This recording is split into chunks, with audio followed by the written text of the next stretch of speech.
Welcome to the Southern Pacific Produce Row Subdivision, Episode 4. Since the last couple episodes, I've been working further on a number of projects, ranging the full gamut from track to buildings to wiring to scenery. So first, I want to get into the East Portland end cap here, which we did see in episode 2, where I talked about putting the track in. So here we've actually have done more working on the scenery and the buildings here. Mainly, notably, turn this a bit. Notably here, I have finished integrating the embankment into the scenery here, and added the full gamut of scenery to the slopes here, starting with adding these Scenic Express fine dirt that I use, followed by static grass, assortment of these hecky stretchable fiber-based foliage here, mainly for the purposes of so they can represent a lot of the like blackberry vines and brambles like that as they're common to to the Pacific Northwest. And then a number of some foliage clusters and woodland scenics and an assortment of trees. And we kind of did that for both sides here. I still have to touch up the concrete on the abutment wall here, but that can come off in a bit. And then also addition here, I finished the base here, the base dirt. And I call this kind of industrial, hard-packed industrial earth or dirt here. This is that stuff. A lot of times you see, we might just see a couple rails going through the dirt. There's no ties visible. That's kind of this meant to emulate. This is just the Scenic Express fine dirt, which was laid down, dried, and then I used some unsanded sand-colored grout. Put it on there with the same material, then kind of brushed a lot of the excess off, so it gets kind of a look of this kind of hard-packed dry dirt without creating too much of a thick layer. One thing with grout is, because it's grout, too thick of it will tend to flake off, or it'll still be so hard you'll never be able to break through it to actually fix any of it. Okay, on this side, I've gone through here and added some drywall compound here to level this out here, and this will eventually be a paving area. We'll eventually have an access road over here, gravel under the bridge here to access the roadways on this side, because that's kind of just sitting there in a semi-unfinished state, so I work on the rest of this here. Main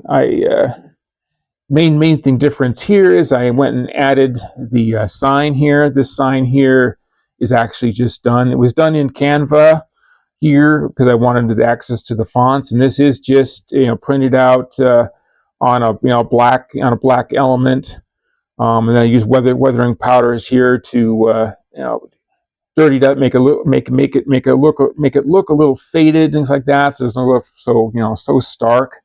So it looks like a painted on sign with a really a fraction of the work, versus like this guy back here, which was done by the masking type method, where this signboard was painted white, and I used vinyl letters on top of it and painted it black and pulled them all off later. Sometimes this work process works really really nice here. And then here this building is still somewhat unfinished. I finally, after waiting about 3 weeks, finally the LEDs for the dock here came in, so I can actually now put those lights in and repair and finish the loading dock here, and then we can start adding in the lights for these all these other buildings. And then in addition here, this crossing in real life was guarded by dwarf signals, and I have the dwarf signals, and I've finally got those LEDs also will function here. So these will all be dummies. So these be green always for here and red for this. And now moving to the other East Portland scene. Haven't done much in here. It's mostly just structures. I did manage to carefully, this laser cut stockyard kit here, cut a bay off of both the pens, hay racks here, and the pens themselves. So this has now been cut and glued down. So now there's plenty of room here to have a truck access back here. And then, of course, I did find the loading chutes. There's plenty of room now for it. It was a little too tight before. And then in addition here, I did assemble and finally paint the ice house, which is probably, again, approximately about the same size and color of the prototype. And then this building here is just base paint only. The roof still needs touch-ups for the paint on the roofs, and the roof's going to get weathered and everything else. So that's mainly the only really changes there. But these are structures here that need to occur. And then you can see over here, way over here, the ice dock here. I still have to modify it from this previous thing. I had to cut this off, put a stairway over here, and then I have to add some sort of structure over here, kind of connecting the ice house to the dock, probably some sort of overhead structure to help disguise the hole through the sky there. Over in this area, well, mainly in the center of the layout over here, I did work on and put together the main buses for this. Because this is T-track, there's actually two main lines. There's technically two buses. There's an inside and outside track. So, because I want these modules not necessarily these big long modules, but the pair of triples I have over here, I want them, if I could take them to a display layout if I wanted to. So I want to keep the wiring much as possible close to be what as it should be. So we have an inside and outside buses, and then here the connections here are using the Anderson power poles. These just connect from the bus into the module. And then over here, we actually have a connection here where you can see one is just plugged in. And right now, this is all of what you see here. Literally, the bus is just tying together. These four straight modules are tied together. We have the end cap module I just showed you, has feeders on it. We'll connect to the bus as well, and we'll be adding the end caps as well to the bus through connectors that'll be coming up.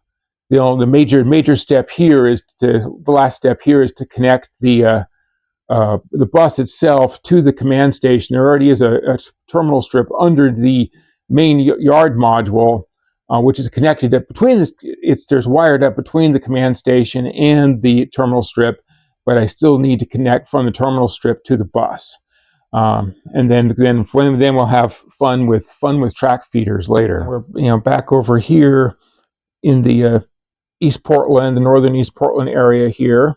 And here I've kind of brought out some of the old foam bits I have from the press layout here. This is the same embankments. This kind of shows this kind of embankment, which eventually will go all the way over here to all the way over to about just outside the picture here.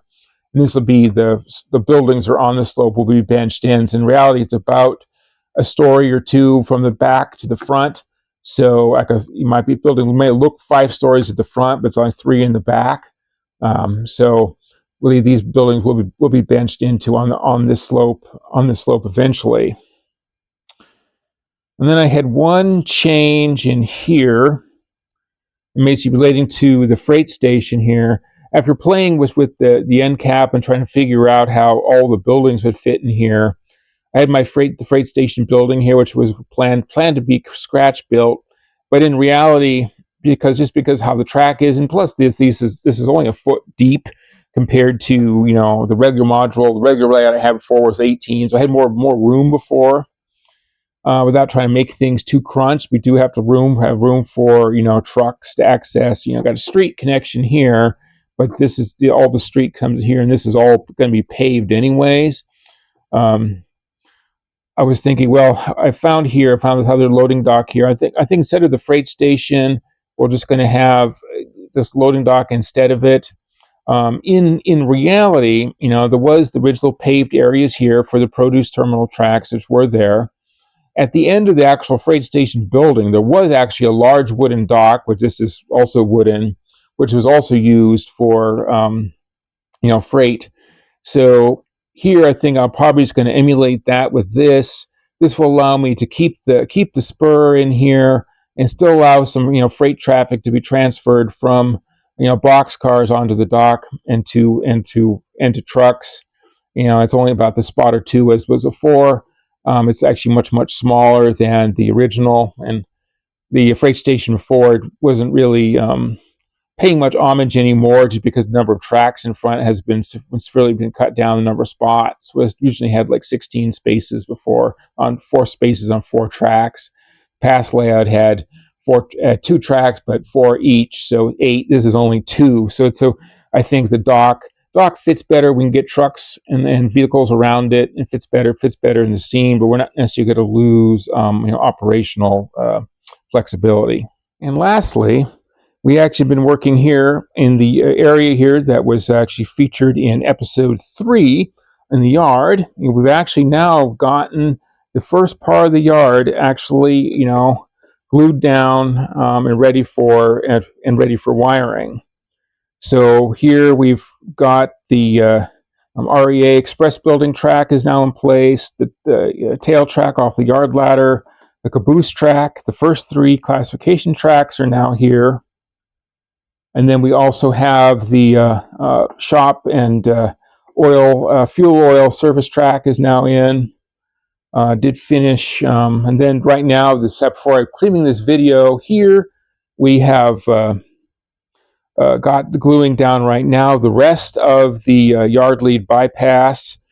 This is the track. The switch here is to the engine terminal. Here, eventually, will go here, and then I have rest of the yard ladder in place. I had to take some bit of cutting to fit some of this older track in place. Some of the things, the switches here, as you can see here, have their frog wires on them.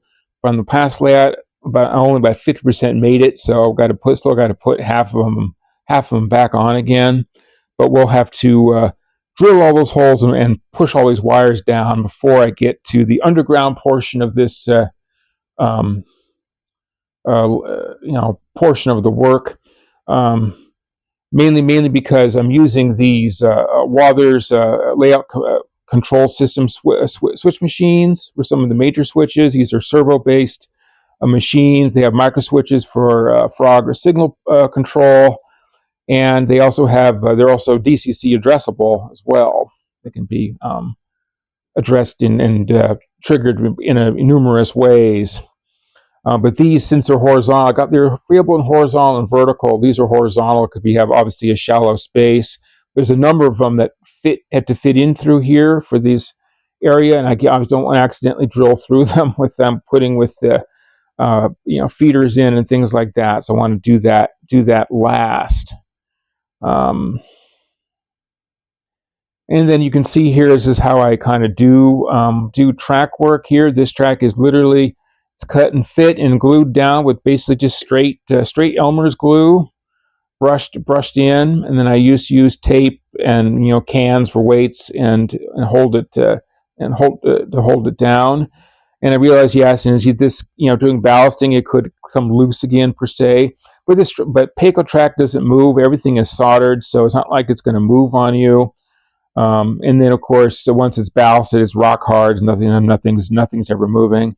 But the advantage is, if I want to move this stuff, move it around, all I got to do is spray it with water, let it set, and pull it up.